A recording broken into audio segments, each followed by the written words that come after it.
नमस्कार मंडळी. आज आपण पाहणार आहोत झणझणीत अशी मिसळ. थोड्याशा टिप्ससहित एक आपण मसालासुद्धा बनवणार आहोत. तर रेसिपीला सुरुवात करूया. कुकरमध्येच आपण ही मिसळ बनवणार आहोत. तिथे मी 1 चमचा तेल गरम करायला ठेवले आहे. अर्धा चमचा मोहरी चांगली फुलून दिली आहे. त्यानंतर टाकलेले आहे आपण जिरं. फोडणी खमंग बसली तर आपली मिसळ फार सुंदर होते. इथे मी 4-5 लसूण पाकळ्या घेतलेल्या आहेत. मी इथे ठेचून न घेता चिरून घेतलेले आहे. 4-5 कढीपत्त्याची पाने. लसूण चांगला आपला लालसर असं आपल्याला परतून घ्यायचं आहे. त्यानंतर इथे मी अर्धा चमचा हळद घातलेली आहे. नंतर इथे मोठी 1 वाटी मोड आलेली मटकी टाकलेली आहे. इथे 4 माणसांना आपण ही झणझणीत अशी मिसळ बनवणार आहोत. आपल्याला हे चांगलं परतून घ्यायचं आहे. हे बघा. तर त्यानंतर आपण हे छानपैकी असं परतून घ्यायचं आहे. हे बघा. नंतर आपण इथे टाकणार आहोत 1 चमचा मीठ. हे सुद्धा आपल्याला छानपैकी मिक्स करून घ्यायचं आहे. नंतर इथे मी साधं पाणी आपण इथे वापरणार आहोत. जशी तुम्हाला तरी पाहिजे तसं. इथे मी 2 पूर्ण मोठे ग्लास असे मी इथे पाणी वापरलेलं आहे. ते सुद्धा आपण नंतर परतून घेतल्यानंतर आपण थोडंसं कुकरमध्ये गरम झाल्यानंतर आपण झाकण लावून इथे आपण 2 शिट्ट्या करून घेणार आहोत. त्यानंतर आपण एक मसाला, सिक्रेट मसाला हा आपण बनवणार आहोत. कढईमध्ये मी 3 मध्यम आकाराचे मोठे कांदे वापरले आहेत. त्यातच मी लसूण आणि आलं पण घातलेलं आहे. चांगलं आपल्याला परतून द्यायचं आहे.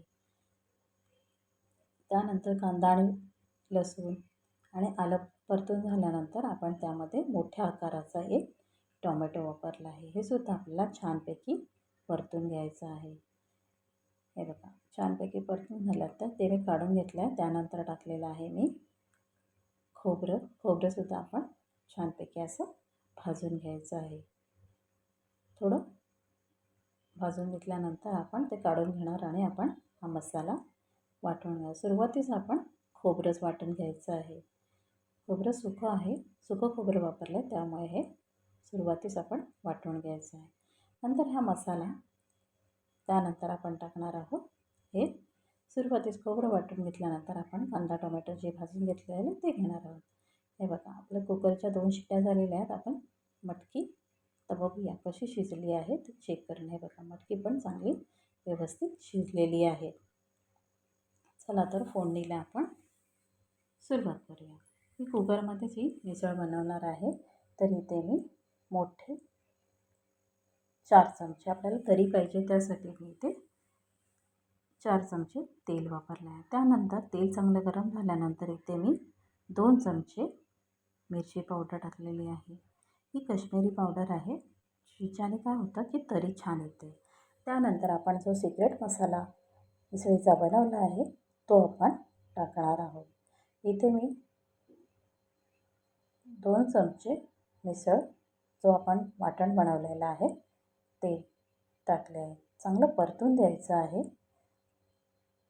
त्यानंतर आपण ह्याच्यामध्ये दुसरं काही साहित्य न वापरता आपण हे चांगलं परतून घ्यायचं आहे. तेल सुटेपर्यंत आपल्याला ह्याला छानपैकी असं परतून घ्यायचं आहे. हे बघा.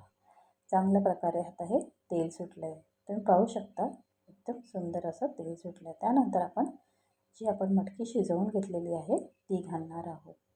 इथे आपण सुरुवातीस पातळी अशी मिसळ कशी असते एकदम पातळच असते. ज्याने काय होतं आपण काही जण काय करतात की पाव खाताना थोडा त्यांना रस्सा लागतो. त्यासाठी आपण ही थोडी अशी घट्टसर न बनवता थोडी पातळच मिसळ बनवणार आहोत. हे बघा. आणि त्यानंतर आपण ह्याच्यामध्ये घालणार आहोत मिसळ मसाला. मिसळ मसाला इथे मी मोठे 2 चमचे वापरलेले आहेत. तुम्ही कोणत्याही कंपनीचा वापरू शकता. हे बघा. चांगलं मिक्स करून द्यायचं आहे आपल्याला.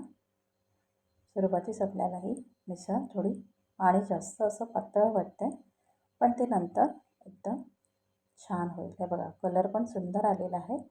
त्यानंतर आपण इथे चवीनुसार मीठ घालणार आहोत.